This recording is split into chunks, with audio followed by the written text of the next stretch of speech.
आरती स्वामी निरंजन रघुनाथा, आरती स्वामी निरंजन रघुनाथा.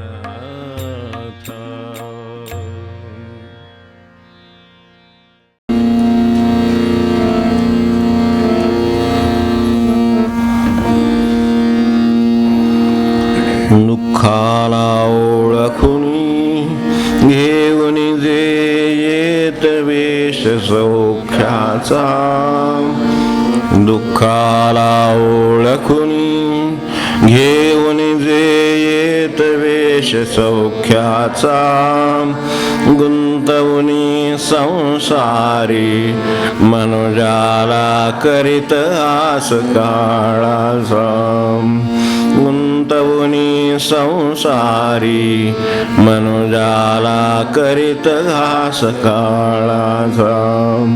हे जाणून रघुनाथा दत्तप्रभूनानन्य दे शरण, हे जाणून रघुनाथा दत्तप्रभूनानन्य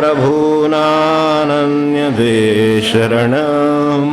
स्वामी निरंजनात्या तीव्र तपस्ये सही करू नमन, स्वामी निरंजनात्या तीव्र तपस्ये सही करू नमन. स्वामी निरंजन रघुनाथ महाराज की जय. जय रघुवीर समर्थ.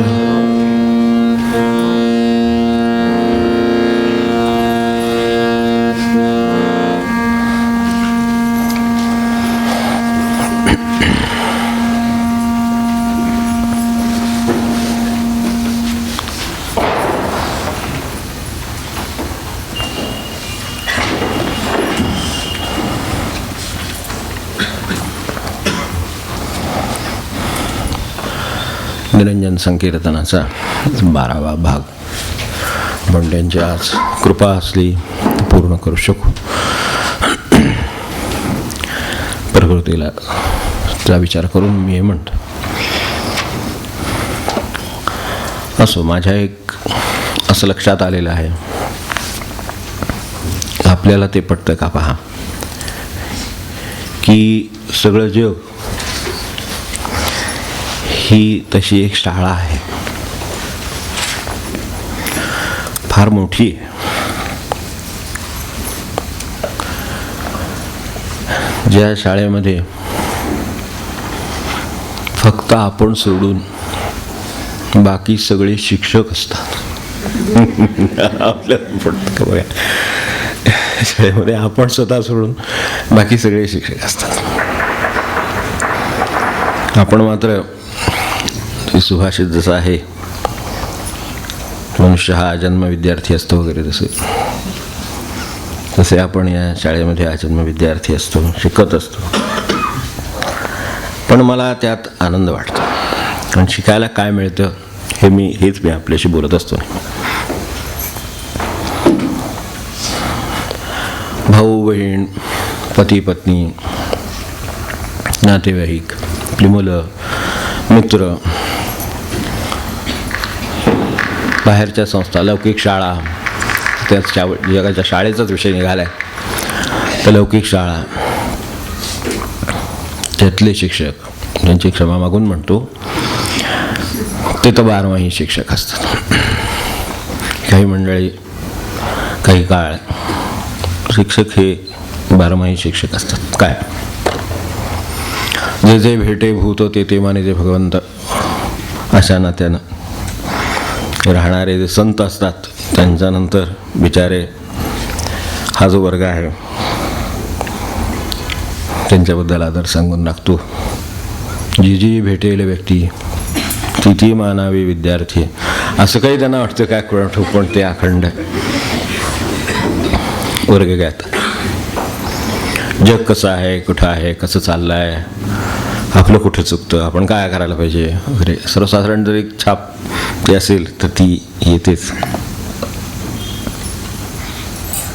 मला एक शिक्षक आठवतात,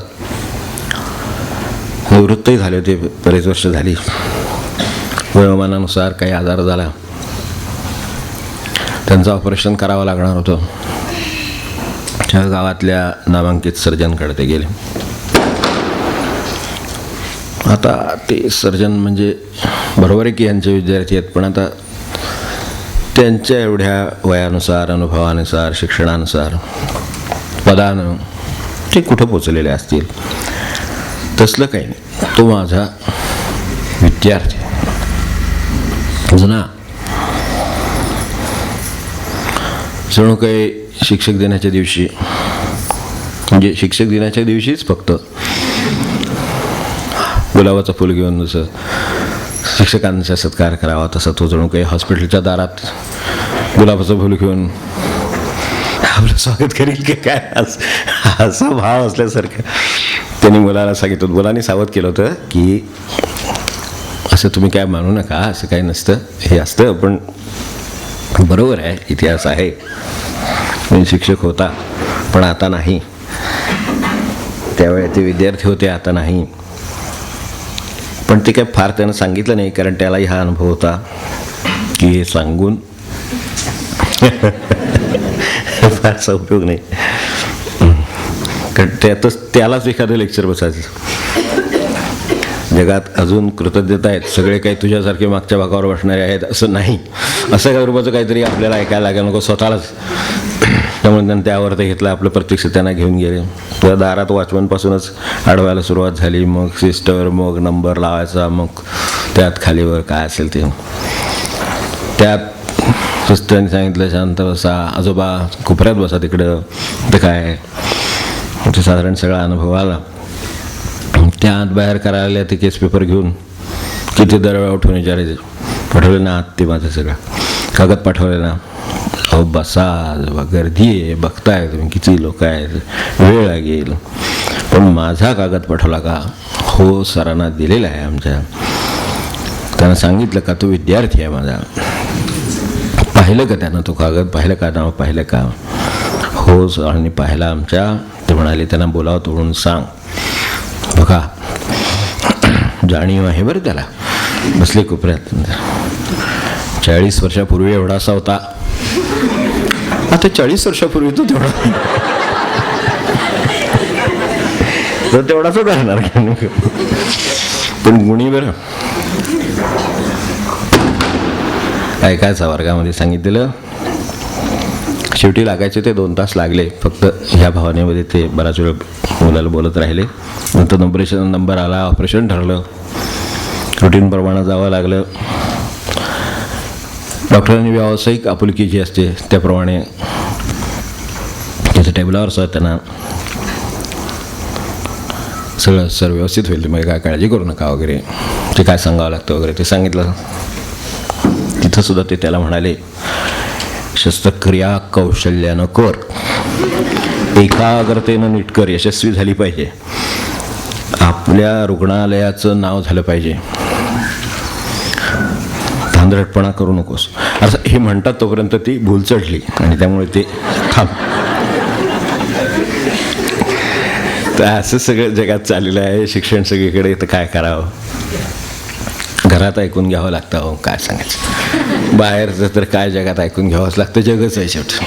घरात सुद्धा ऐकून घ्यावं लागतं. आपल्याला अनुभव असेल, काय गाजरं आणलीत, जरा रसरशीत तरी बघावी, निदान आणताना तरी असावीत. वाळकी टाकूच देता कशी तागडीत तुम्ही, टोपलीत टाकलीच कशी. काकडी, काय काकडी आणली वाळकी, वाळकसवा म्हणतात नाही त्याला काहीतरी. तर काय काकडी आणली, जरा नख लावून, म्हणजे नकळत नख लावून बघावं खरं काकडी कशी बघावी लागते एवढं माहिती पाहिजे. जरा 2 कोळी काढावं. पण हळूहळू पुढं म्हणतात, पण त्यासाठी लक्ष भाजीकडं हवं. कळतं काय ते. आपली परीक्षा अशीही चालू असते, ही उलटही चालू असते की तिकडूनही ऐकावं लागतं. मैत्रिणीला जाता, मंडईला जाता, निदान भाजी निवडेपर्यंत गप्पा मारायचं थांबावं, मग चांगली आणली गेली असती असं. म्हणजे ती तिकडूनही ब्रेक लागतो नाही असं नाही. अर्थात अशी सगळ्या जगामध्ये आपली परीक्षा होणं हे अपरिहार्य आहे. शिकणं अपरिहार्य आहे.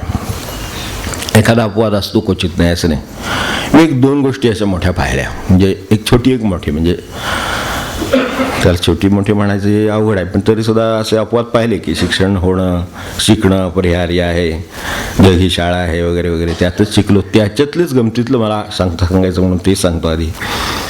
एक पिपाणीची परीक्षा कठीण आहे. मी परीक्षा सगळ्या करता येतात आपल्याला, करू आपणही करत असाल, पण ती पिपाणीवाले येतात ना, त्यांच्यात ती पिपाणीची परीक्षा कठीण आहे. कारण एवढीची वस्तू आहे पण ती चकवते हमखास,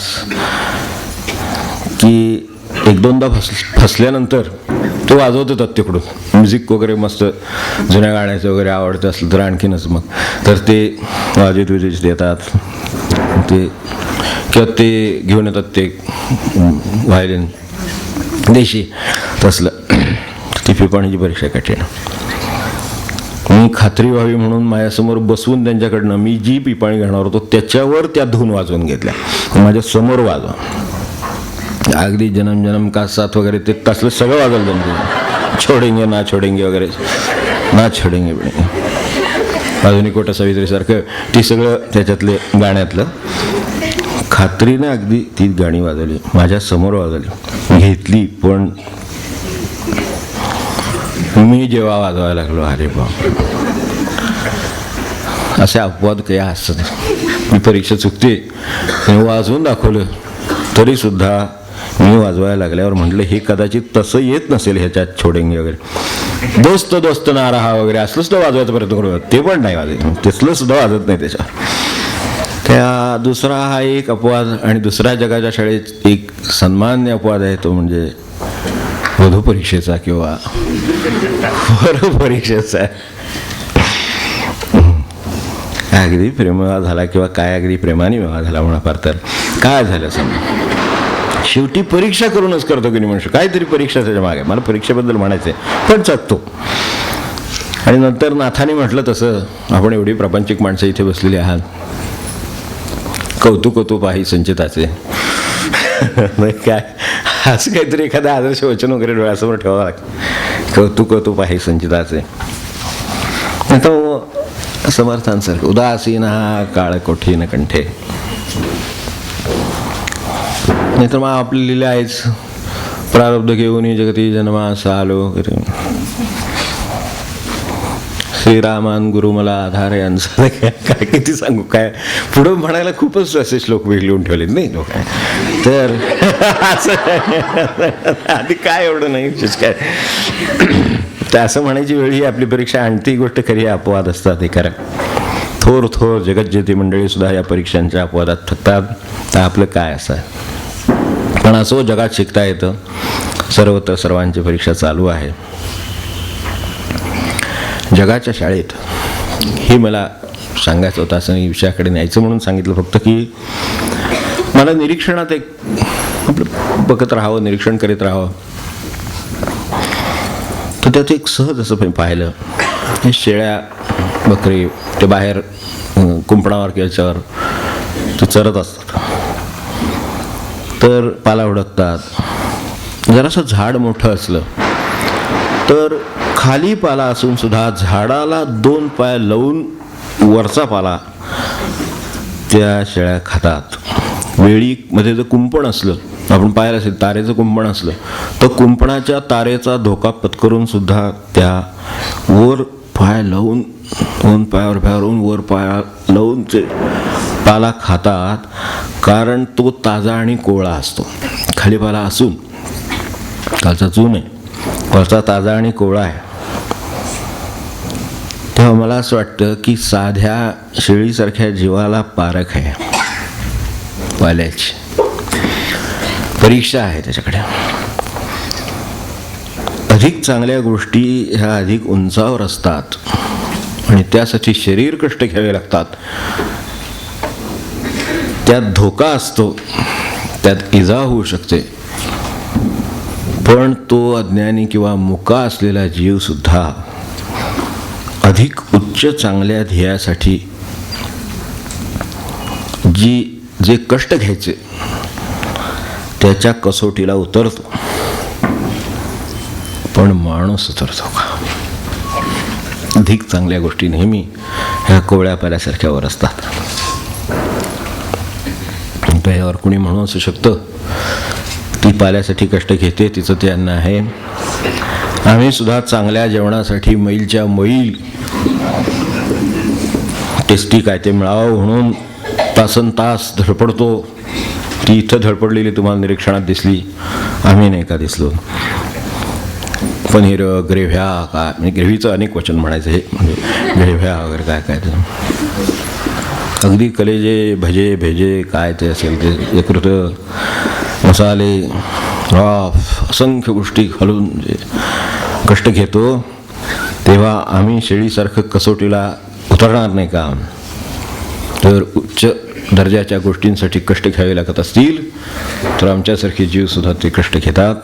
तर आम्ही सुद्धा त्या कसोटीला उतरणार की नाही? तर उतरणार जरूर. फक्त पशु असू तर. ते पशु आहे हो, तो पाल्यासाठी धडपडतोय पण तो पशु आहे. आपण परीक्षेला कुठल्या बसलो आहोत हा प्रश्न आहे. जर त्या परीक्षेला बसलो असलो तर आपण हे जे काय करतो आहोत त्याने उद्धरू, त्या परीक्षेला उतरू. पण ह्या परीक्षेला कसे उतरणार? आपल्याकडे ज्ञानदृष्टी आहे ना. शेळीला ती नाही, तिला फक्त भूक आणि त्यातलं सुख एवढं कळतं. त्यात चांगल्यात चांगलं काय ते ती तेवढ्यात सुद्धा कष्ट करून उच्च गोष्ट मिळवायचा प्रयत्न करते. खालचा पाला जून झाला त्यावेळेला तिला माहीत नव्हतं, ते आता वर कोवळा पाला आल्यावरती आणखीन वर उंच जाऊन ती पाला पकडती आहे एवढं तिला कळतं. हे तिला ठीक आहे, ती ह्यावर उद्धरू शकते, या परीक्षेला कसोटीला उतरू शकते. म्हणून माणसाने तेच वेगळ्या पातळीवर केलं तर तो त्या परीक्षेला उतरत नाही. बसायचं असेल तर या ग्रेडला परीक्षेला बसायचं. सरला 84चा तम सरला का विचार आलं म्हणे. सरला 84चा तम, सरला 84चा तम, नरतनु आली अनुक्रम, नरतनु आली अनुक्रम, हिचा मानोनी संभ्रम, हिचा मानोनी संभ्रम, ज्ञान दृष्टी उघडारे, ज्ञान दृष्टी उघडारे, ज्ञान दृष्टी उघडारे, ज्ञान दृष्टी उघडारे, ज्ञान दृष्टी उघडारे. उठा उठा रे लवकरी, उठा उठा रे लवकरी, सत्वर या रे शुद्धीवरी, सत्वर या रे शुद्धीवरी.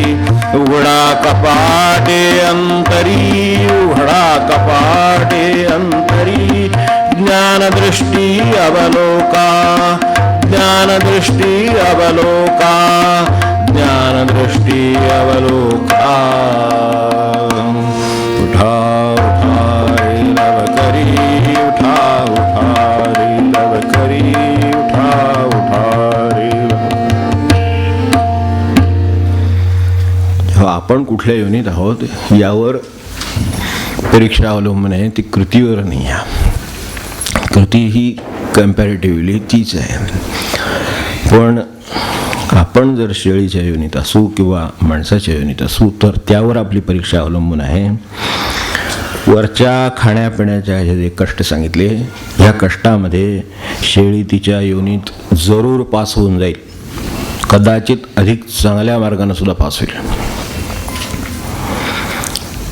कारण तिच्या ठिकाणी जी किंचित ज्ञानदृष्टी आहे ती तिच्या त्या पशुयोनीपुरती आहे, तिच्या योग्यच अन्न ती खाते आहे, म्हणून कदाचित अधिक मार्गाने.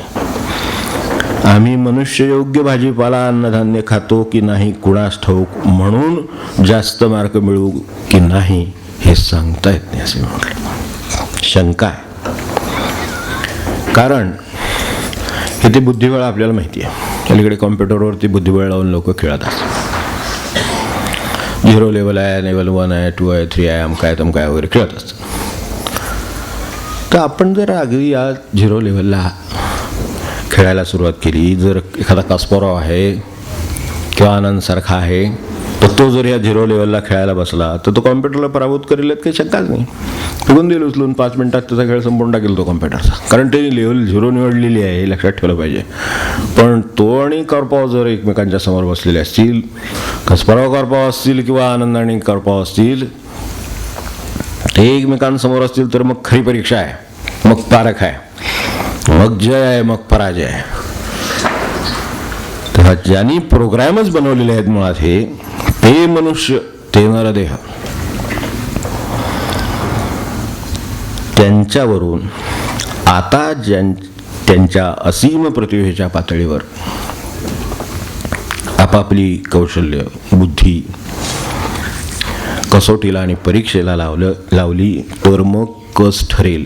त्यांच्या पातळीवरची कौशल्य लावली पाहिजेत, त्यांच्या पातळीवरची प्रतिभा, त्यांच्या पातळीवरची बुद्धी कसोटीला लावली पाहिजे, परीक्षेला लावली पाहिजे, मग कस ठरेल. तेव्हा आपली माणूस म्हणून किती थोर योग्यता आहे, आपण काय आहोत, काय होऊ शकतो, याची उंची, खोली, व्याप्ती म्हणा, ती कळणं म्हणजे निज ठेवा ठाई पडणं. आपण जो तिकडे पाहिला दुसऱ्या अभंगात तो आत्ताच्या निज ठेवा ठाई पडणं. आपण काय होऊ शकतो याची उंची, खोली, व्याप्ती कळणं, दृष्टीला पडणं, मग टिकून राहणं. त्यानुसार माझे सगळे कामं चालतील. अभ्यास तर अभ्यास चालेल, नोकरी तर नोकरी चालेल, कर्तव्य तर कर्तव्य चालतील, विसर भगवंताचा कुठेच नाही हेही चालेल. तर मग त्याला उंची, खोली, व्याप्ती कळ मनुष्यत्वाची. हे ज्याला कळलं त्याला कळ. मग कृपा केली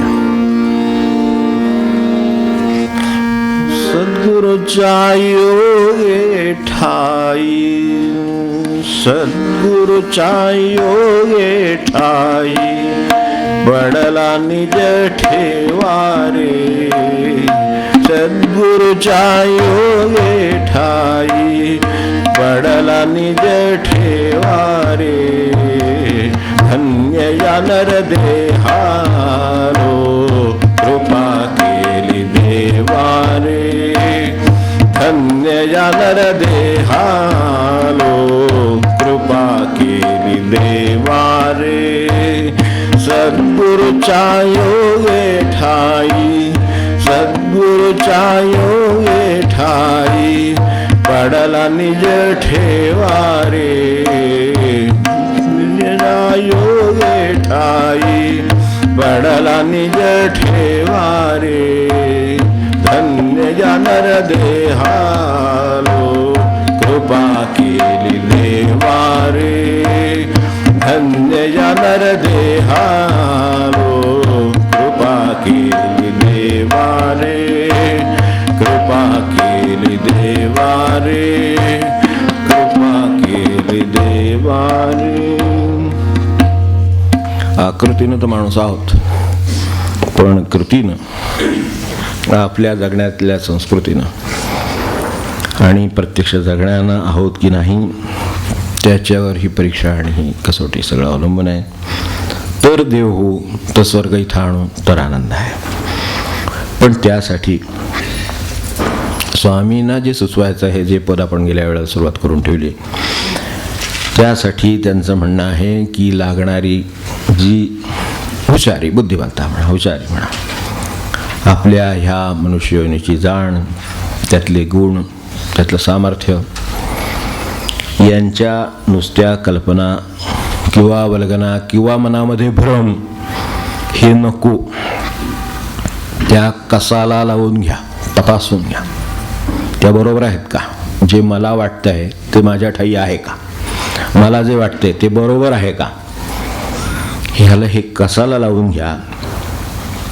घरात काही वेळेला चीज वस्तू असते, काही डाग असतात, काय दागिने असतात, सोनं असतं,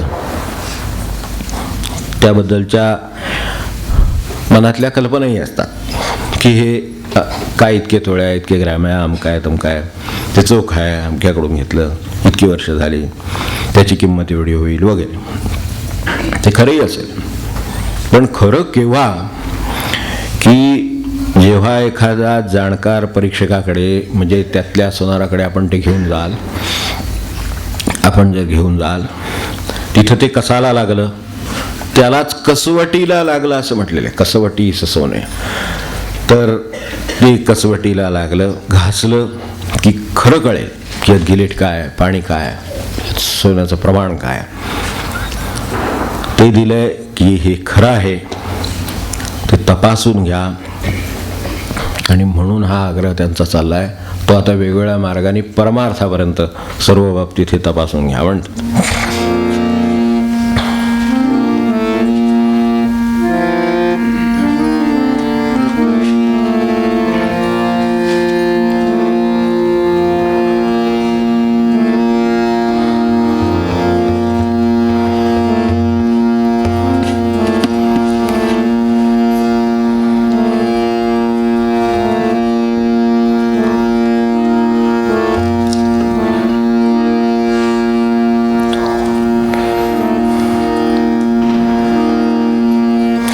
संशय दूर करावा अंतरी, संशय दूर करावा अंतरी, सांडून अभिमान.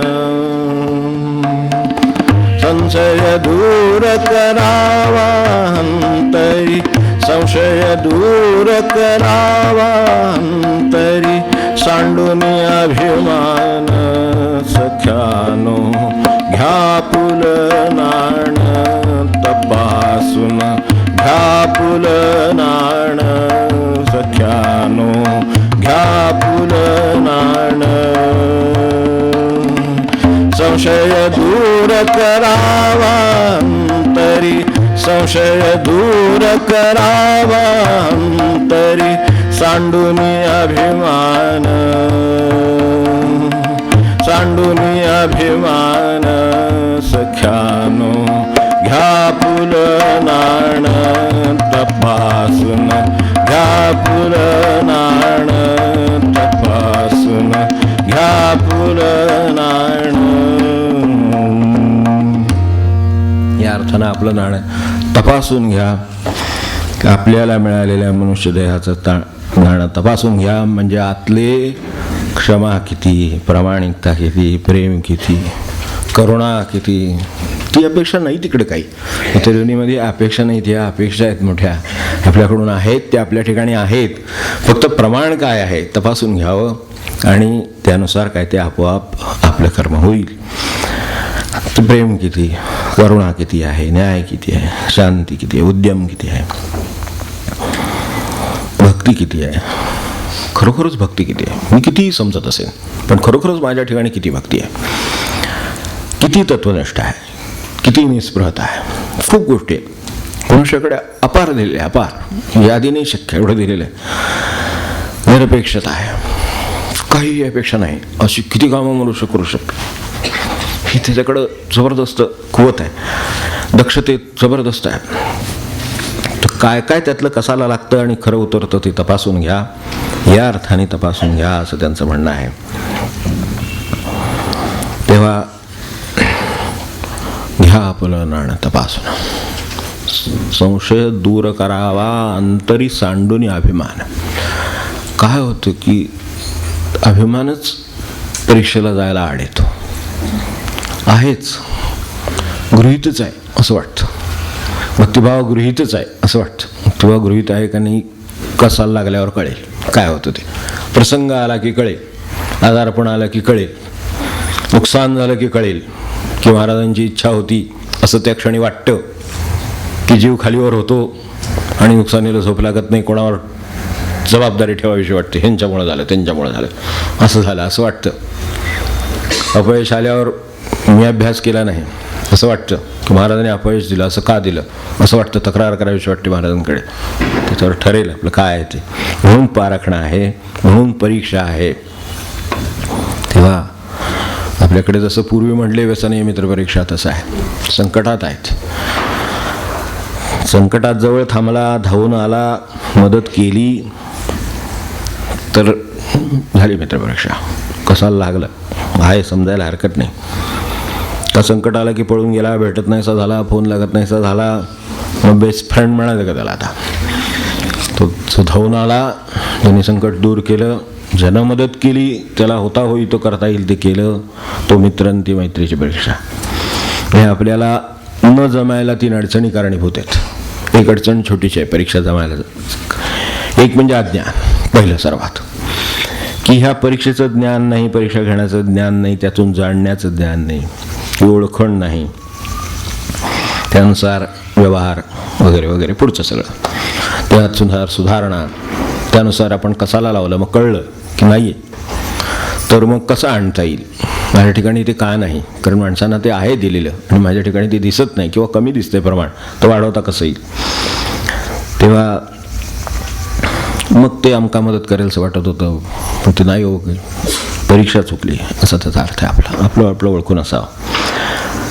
दुसरी गोष्ट एक अडचण आहे, ती म्हणजे दुसऱ्याची परीक्षा करता येत नाही. परीक्षेची ओळख नाही, दुसऱ्याची करता येत नाही. मागे मी आपल्याला हिसाबची एक गोष्ट सांगितली होती, म्हणजे आपला विषय झाला तेव्हा आपल्याला परिचित असतं, पण हिसाबच्या साध्या मेंढरांना सुद्धा परीक्षा असते. त्यांच्यापाशी त्यांची परीक्षा खाण्यापिण्यापुरती, संरक्षणापुरती एवढी चालते. पण आहे, आमच्याकडे आहे की नाही, आमच्या पातळीवरची क्षमा, दया, शांती, काय आपल्याला करुणा, कुठली घ्यायची ती परीक्षा आपण घ्या, ती. त्याच्या गोष्टीतला तो लांडगा कुत्र्यांच्या तावडीत सापडला. तर तसा तो एकटा जरी ह्यांना भारी असला तरी अनेक कुत्रे असल्यामुळं त्याचं चाललं नाही. त्यांनी त्याचा बराच उडगवला, त्याला रक्तबंबाळ करून टाकले लांडग्याला. तर वैरीच आहे तो, ताकद जास्त आहे. तेव्हा तो तहान भुकेनं व्याकुळ झाला आणि शेवटी बेशुद्ध वाढला. तेव्हा त्यांचं समाधान झालं, कुत्री सगळी निघून गेली, एकटं पडलं तहान भुकेनं व्याकुळ. मध्ये केव्हा तरी जरा शुद्धीवर आल्यावर शेजारून मेंढरू जात होतं, त्याला हाक मारली, साप म्हणतो, त्याला हाक मारली. आजच्या भाषेत प्लीज वगैरे म्हटलं असेल जसं काय म्हणून, तर जरा जवळ येतोस का, मला प्रचंड तहान लागली. जवळून जरा शेजारच्या ओढ्यातनं जरा पाणी एवढं आणून देशील काय, एवढं सगळं, मी तुझं फार कृतज्ञ राहीन, मला तहानभूक आवरत नाहीशी झाली, एवढंसं पाणी आणून दे, तुझा फार कृतज्ञ राहीन मी. बाकीचं राहू दे, भुकेचं मी नंतर बघतो, मी जाग्यावर निदान येऊ दे, मला डोळ्यात दिसायला लागू दे, शुद्धीवर येऊ दे नीट. मेंढरू म्हणाला, दादा मी तुम्हाला पाणी आणून दिलं की तुमची व्यवस्था झालेली आहे भुकेची सुद्धा. जेव्हा बरं आहे आपलं चाललंय तेच ठीक आहे, मला भुके करता लांब जायला नको आहे, मला ओळख, त्याला परीक्षा आहे. मला अनेक वेळा असं वाटतं त्या मुक्या प्राण्यांना इसापची जी ज्ञानदृष्टी आहे असं त्यात तो म्हणतो, तेवढी तरी माणसांची जर असती तर तेवढी त्यांना जी आहे तेवढी जरी असती तरी माणसांची हिंमत झाली असते का कत्तलखाने खोलण्याची, असं मला वाटतं. विचारतो तो प्रश्न थेट आपण विचार करून बघा. पटलं नाही नाही म्हटलं, पटलं होय म्हणा, न पटलं नाही म्हणा. जाऊ दे की निदान आपण निदान एवढं शिकू की त्यांना ज्ञानदृष्टी नाही, ते त्या योनीत जन्माला आले म्हणून त्यांच्या गळ्याला दावी लावून आपण बांधून तर ठेवतोच, पण टेम्पोतून अनेकदा जाताना दिसतात बघा, त्यांची रवानगी होते कत्तलखान्यात. देवनार आपल्याला माहिती असेल, मला ते कधीतरी त्यांनी त्या बातमीनं अस्वस्थता येते, मग एक बातमी त्याच्याबद्दल येऊन गेली. बातमी म्हणजे इकडे नाही बातमी आली, माहिती आली होती त्याच्या. तिथे एक सत्याग्रह सुरू आहे, आपल्याला माहिती असेल. 11 जानेवारी 1982 ह्या दिवसापासून देवनारच्या या कत्तलखान्याच्या बाहेरच्या बाजूला एक सत्याग्रह सुरू आहे. या 11 जानेवारीला त्याला 20 वर्ष पूर्ण होतील. ज्यांना हे पटलेलं आहे ती माणसं असंख्य माणसं टप्प्याटप्प्यानं रोज जाऊन हे सत्याग्रहाचं काम करतायत. या विश्वाशी आपला संबंध कमी असेल की जास्त असेल मला माहीत नाही, पण हे आहे हे विश्वास स्वस्थ करणारी एवढी गोष्ट खरी. त्याचं जो बैल गेट आहे त्या गेटवर गाई आणि बैल वाचवण्यासाठी येणाऱ्या टेम्पोला, ट्रकला त्यांना ते हात जोडून प्रार्थना करतात, विनंती करतात. गेली 20 वर्ष चालू आहे. गेलं 20 वर्ष काय, 1 वर्ष एक उपासना करायची ठरवली तर त्या वेळेला ती गोष्ट करता येईल का नाही खात्री देता येत नाही. 20 वर्ष सत्याग्रह सुरू आहे की प्रार्थना करतात फक्त. सत्याग्रह एवढाच. विनोबांच्या काळातली गोष्ट ही जी प्रेरणा तिथं आहे. तर ते सत्याग्रह करतात. जगात आज त्याची नोंद सर्वात जास्त काळ चाललेला सत्याग्रह म्हणून आहे. आता होईल ती. माणसांची अन्न, आश्चर्य वाटतं मला की गोदामात कुजून जातात. तो अनुभव आपल्याला माहिती. गोदामाच्या गोदामात कुजून जातात अन्न. आणि प्राणी भक्ष्यस्थानी पडतो.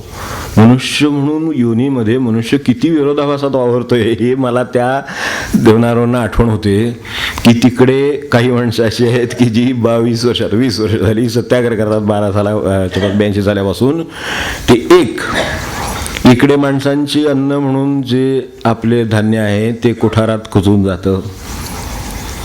मागे कांदा आला, आपल्याला डॉकवर उतरवून घ्यायला 5 दिवस राहिले नाही, कोणी माणूस पुढे झाला नाही. तांत्रिक कारणासाठी म्हणून ते वाया गेलं. इकडे प्राणी भक्ष्यस्थानी पडतात रोज. त्यांची डिश होते, इकडे करुणेवर प्रवचनं होतात.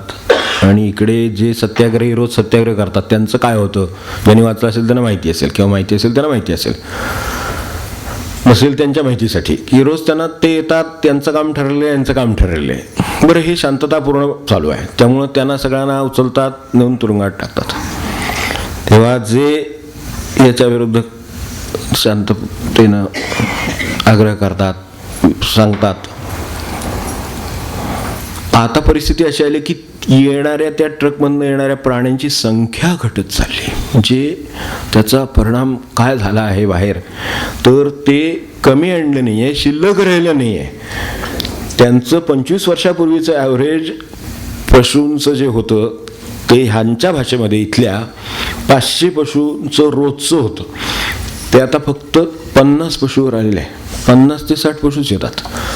आग्रहाचं कारण कमी पडते, पण त्याचं कारण काय आहे, ते उरलेले भक्ष्यस्थानी पडले. पशुधनाचं काय झालेलं आहे, आपल्याकडे पशुधन त्याचं विभागात आहे, फक्त सरकारी विभाग सुद्धा आहे. तेव्हा त्याचे जे सत्याग्रही आहेत ते तुरुंगात टाकले जातात. आणि मगाशी म्हटलं त्यातली ही दुसऱ्याची परीक्षा आणि तिसऱ्याची परीक्षा आपली स्वतःची. ती परीक्षा नाही, ही अडचण आहे. म्हणून त्यांना म्हणावं लागतंय, जे आत्ता अभंगामध्ये म्हणावं लागलंय ते म्हणावं लागतंय ते एवढ्यासाठी की हे मनुष्यत्वापुरतं चाललंय आणि तेच देवत्वाकडे घेऊन जाणार, म्हणून म्हणावं लागतं.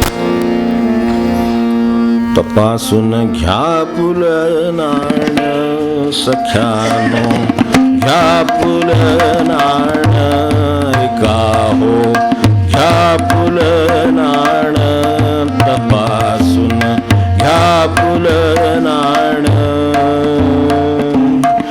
संशय दूर करावा अंतरी, संशय दूर करावा अंतरी, सांडून अभिमान,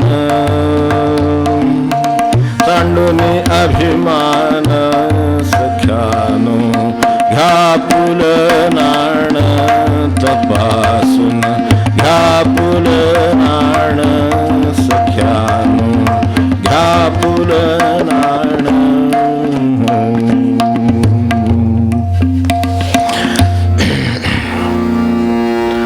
तेव्हा ही मनुष्यत्वाची परीक्षा का, ही माणूस की बेगडी आहे की नाही हे आपणच ठरवायचं. त्यांनी पुढे बेगड शब्द ह्याच्यात वापरलेला आहेच की खरं सोनं टाकून बेगड घ्याल तर फसाल, तर बेगड घेऊ नका. जग जग पाहुणी बेगड घ्याल तर फसाल, फसू नका. खरंच सोनं घ्या, आपल्याकडे खरंच सोनं बाळगा. जे आहे ते तपासून घ्या, कारण त्याच्यात कळेल ते खरंच आहे की नाही. यात काय मनुष्यत्वाची परीक्षा आपण करणार इतके 3-4 गोष्टी म्हणल्यानंतर. 84 खर्चुनिया मोले घेतले सोने, 84 खर्चुनिया मोले घेतले सोने, तसेच न ठेवावे आपणा कळते म्हणून तसेच न ठेवावे आपणा कळते म्हणून चौकोनी कसवटी सपुरत चौकोनी कसवटी सपुरत बाजे घासून सख्यानो घ्या पुल नाण तपासून घ्या पुल नाण सख्यानो घ्या पुल नाण. एका बाजूला आपण ऐकतो की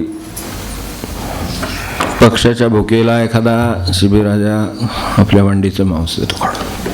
कसं असतं मनुष्यत्वाची सुरुवात अगदी या प्राथमिक गोष्टी खूप अजून पल्ला गाठायचा या अभंगाचा. पण एका बाजूला ही परीक्षा आहे. तेव्हा जी दुसऱ्या सर्व जीवांपेक्षा अधिक समर्थ अधिक समजूतदार म्हणून भूतदया दाखवू शकते ती माणुसकी. तिची ही परीक्षा आहे. ती घ्या. जसं बाबा महाराज म्हणायचे नेहमी आपल्याला आधी माणूस बनायचे म्हणले, बाकीचं बघू नंतर. किती साधा पण बेसिक संदेश आहे. मी बघितलं की फक्त माणूस असणं आधी आवश्यक आहे असं त्यांचं म्हणणं. बाकीचं बघू मागून. आपण खरोखर यांनी जी कसोट्या लावल्या त्या लावून बघावं की आपण स्वतःला सुद्धा माणूस ठरवणं कठीण आहे. ज्या कसोट्या सांगितल्या अगदी सत्य, प्रेम, दया, करुणा, शांती सगळं लावून बघितलं क्रमाने तर ते सुद्धा ठरवणं कठीण आहे. इथे कमी पडतो आपण. एखादा 35 मार्कांनी पास होतो, एखादा 80नी पास होतो, 100 येऊन सुद्धा पास होतो. ठीक आहे, कुठे आहोत असा जर विचार केला तर ह्यातलं काय ठरवता येईल तर इथे 35वर सुद्धा डळमळेल पाय अशी परिस्थिती आहे. म्हणून सर्व जीवांपेक्षा समर्थ आणि समजूतदार आहे. तो दाखवू शकतो ही भूतदया. ती माणुसकी ती सत्यावर आहे, निष्ठेवर आहे, शब्दावर अढळ आहे. ती तपासून घ्या. आपलं राहणं तपासून घ्यावं. ती दुसऱ्याचा विचार करू शकते. ती त्याच्यासाठी काहीतरी करू शकते. ते मनापासून असू शकतं, दाखवण्यासाठी नाही, फोटोसाठी नव्हे. खरोखरच आतून वाटते आणि ते केलेलं आहे. असंख्य माणसांनी केलेलं आहे. मागे एकदा मी आपल्याला बोललो पण होतो की वरदानंदांच्या स्वामी वरदानंद भारती आपल्याला आप्पा माहितीच. तर अशा अत्यंत आधुनिक सत्पुरुषाची आपल्याला माहिती आहे. त्यांच्या कीर्तनांना अफाट श्रोतृवर्ग जमत असे. दासगणू महाराजांची कृपा होती. पण तबलजी केवळ श्रद्धेनं काम करायचं. पोटाची भ्रांत होती. अभ्यास चालू होता इकडे शाळेचा. तो करून अपार कष्ट करून कीर्तनाची वेळ गाठायची आणि मनापासून या गरीब होतकरू विद्यार्थ्यांना, शिक्षणार्थी विद्यार्थ्यांना श्रद्धेनं साथ करायचं. हा कार्यक्रम चालू होता अनेक वर्ष. पैसे पडायचे ते आप्पांच्या आरतीत. कीर्तन झालं की आपल्याला माहिती आहे कीर्तनकाराच्या तळीत पैसे देतात. मनापासून द्यायचे ते सुद्धा. कारण हे सगळं त्यागाचं जीवन होतं. अवघे त्यागाचे जीवन तसं. त्यामुळं देणाऱ्याला विचार करायचं कारणच नाही आप्पांच्या आरतीत. पण ती सगळी आरती शिक्षणाच्या, कपड्या लत्त्याच्या, त्या राहणीच्या खर्चासाठी त्या तबलजीच्या खिशात होतायचे आप्पाने. वास्तविक त्यांचे कष्ट केवढे कीर्तनाचं, त्यांची तपश्चर्या केवढी. पण ती सगळं तबलजीच्या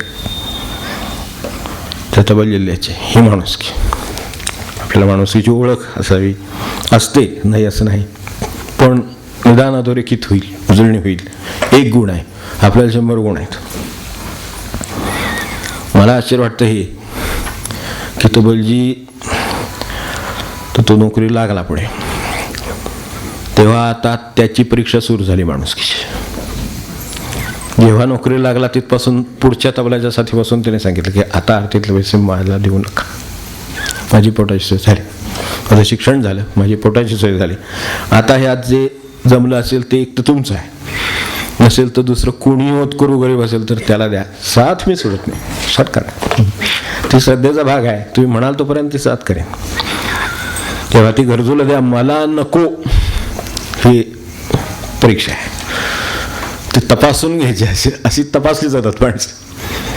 त्यामुळे एक सांगितलं ते माहिती असावं, दुसरं सांगितलं ते आपली परीक्षा असावी, तिसरी सांगितलं ते तिसऱ्याची परीक्षा असावी, दुसऱ्याची ही दुसऱ्याची परीक्षा, ही आपल्याला कळलेली परीक्षा आहे. तर ती सुद्धा कळते, ती आजूबाजूला सुद्धा असं परीक्षित असावं. कसोटीच्या दगडावर घासलेली आहे, त्यावर तपासली गेली, त्यांची तर टिकलीच आहे, तबलीची टिकली आहे, ती आता त्याचं आहे, त्याला घेऊ दे, दुसरा कोणी गरजू असेल त्याला घेऊ दे. ही मनुष्य योनीतलं आहे. त्या अर्थाने आपलं तपासून घ्यावं. 84 खर्चून या मोले घेतले सोने. काय होतं, ते धुळीत पायाखाली सापडलं तर हिरा सुद्धा मनुष्य दगड म्हणून फेकून देईल, तशी अवस्था मनुष्य जन्माची झालेली आहे माणसाची. हिऱ्यासारखी गोष्ट आहे, कुठे घालवेल, कशात, दगडासारखं फेकून दिलं म्हणजे काय, कशात तरी घालवेल, ते कशात तरी न घालवणं त्याची परीक्षा आहे. ओळख आहे, तर ती ओळख असेल तर ही पुढची परीक्षा देता येईल.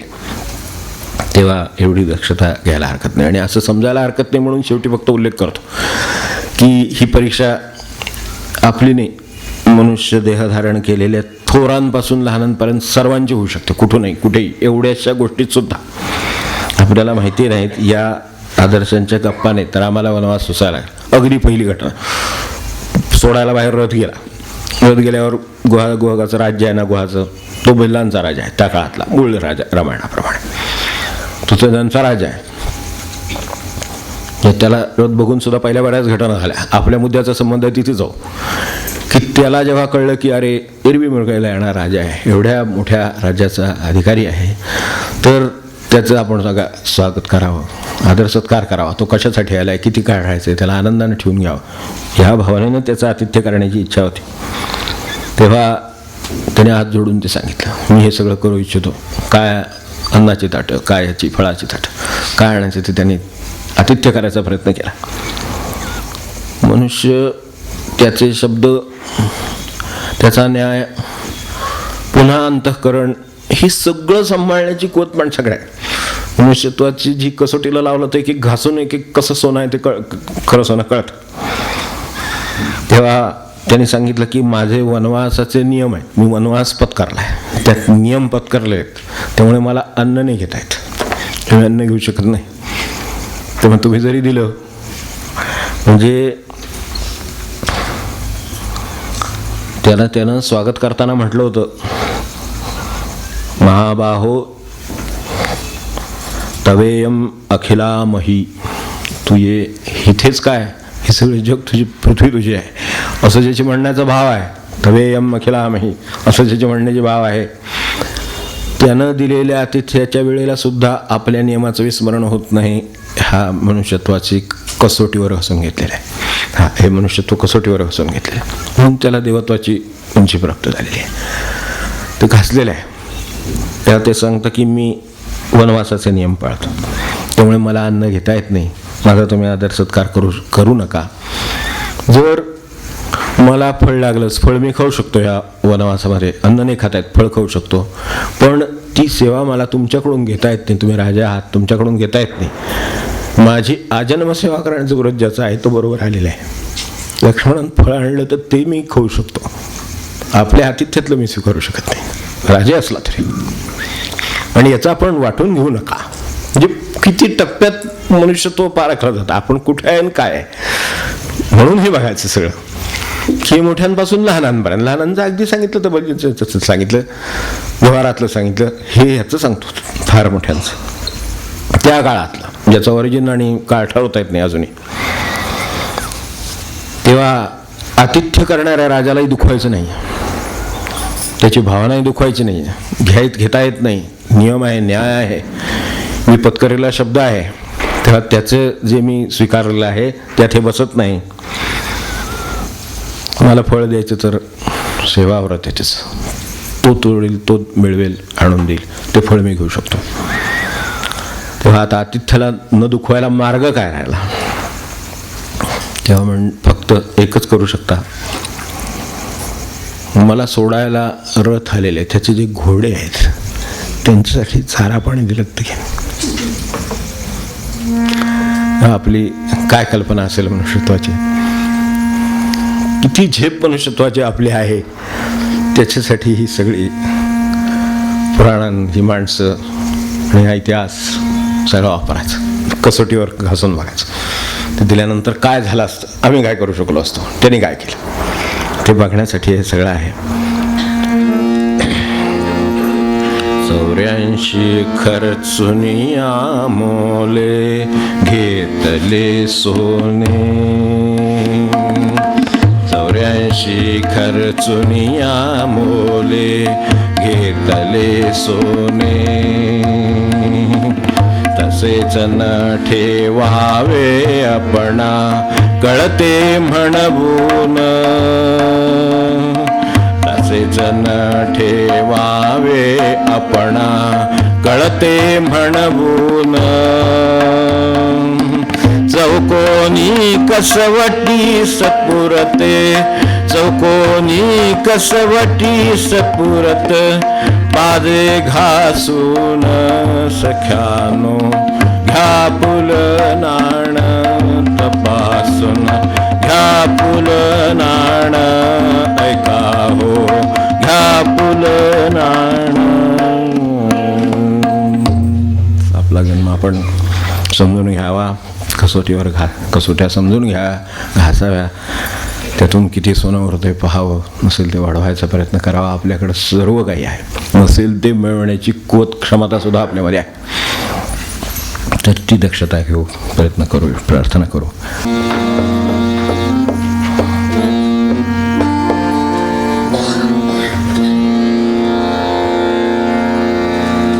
तोपर्यंत नाम. मनुजा राम सदा वदरे, मनुजा राम सदा वदरे, मनुजा राम सदा वदरे.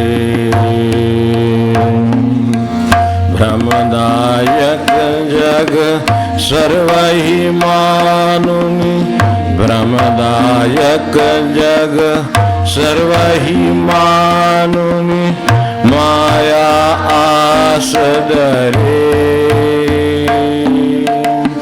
माया आस धरे.